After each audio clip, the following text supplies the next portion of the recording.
Well, I wanted to welcome you to this lecture presentation. The objectives for this presentation: 1, we want to introduce the nature of active learning. 2, to become familiar with concerns about active training. 3, to consider new approaches to the delivery of active training. So we will look at these 3 objectives as we go through this presentation.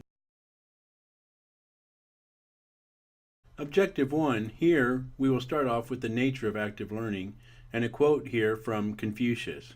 This is from over 2,400 years ago. The Chinese philosopher, he says, "What I hear I forget, what I see I remember, what I do I understand." These 3 simple statements speak volumes of what you need for active learning. I put this table together for you of some of the readings I've come across and just about the nature of active learning.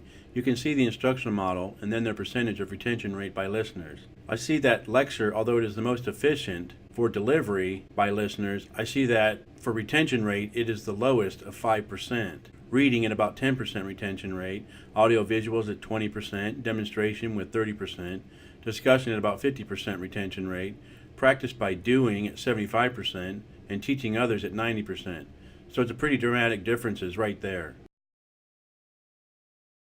Just in addition to what Confucius spoke, from the Greeks, Aristotle, teaching is the highest art of understanding. These things are just universal.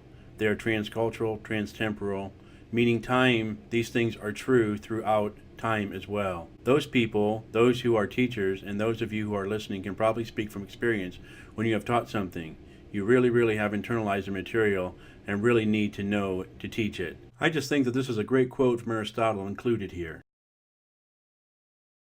All right, now we are moving to Objective 2, some concerns about training, and I think that came off of the slide just a few minutes ago here in the presentation, just about how well our brain is at retaining things. We saw the lectures is the lowest at 5%, where teaching others is 90%.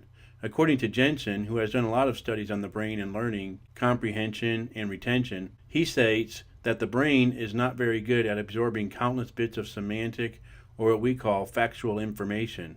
When learning is passive, the brain is not on. As we look at this illustration here about how the brain works, I think it's interesting, according to some studies that have been done, that the brain not only receives information but processes it, and to process information effectively helps carry out the reflection externally as well as internally. So that's what we're talking about, the whole doing things, teaching, simulation, demonstration, discussion, actually being actively participating in the learning process. If adults discuss information with others, they are invited to ask questions about it. Their brains can do a better job of learning.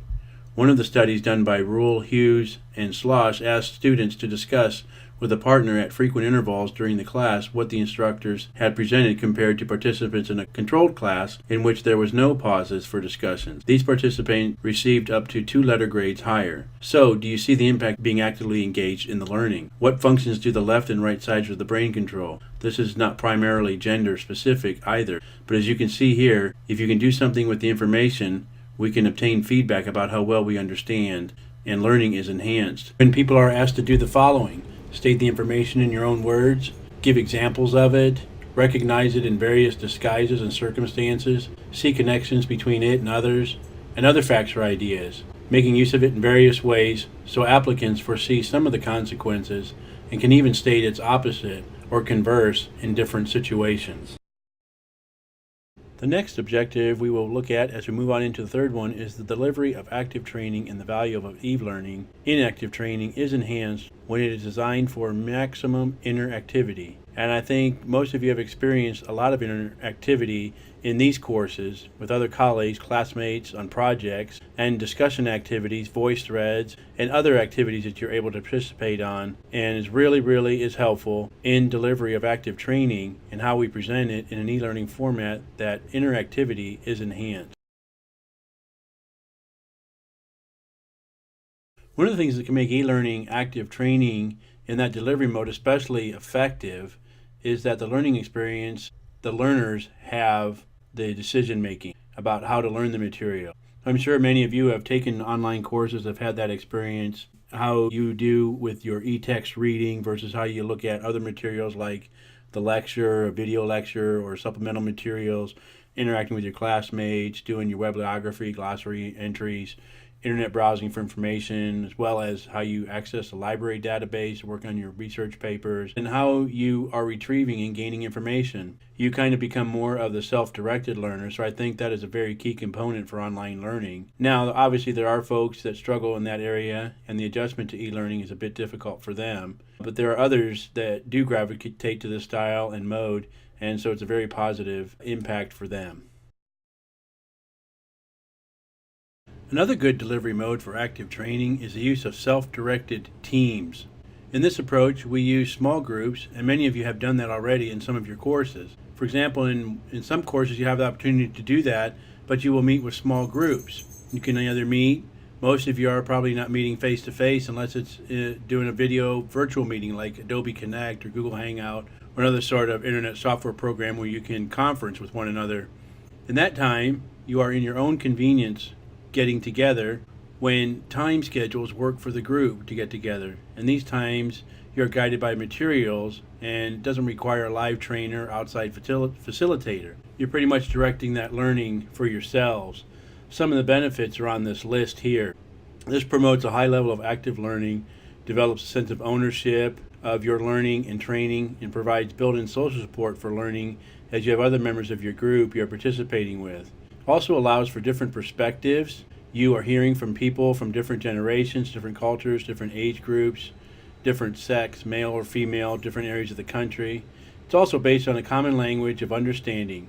You're all in the same course, so you have that common understanding, and the project might be working on with the same sort of ideas as you go through the learning process here, and it minimizes training costs and maximizes convenience for all of you. Obviously, not a lot of overhead for buildings, electricity, utilities, and the things like that. I believe for these learning teams to be effective, it is best to be well organized, and learning team participants require very clear, useful content and also contain clear directions, as well as for active learning activities that promote the involvement, which will then help with retention and application. I think that you'll benefit from this style.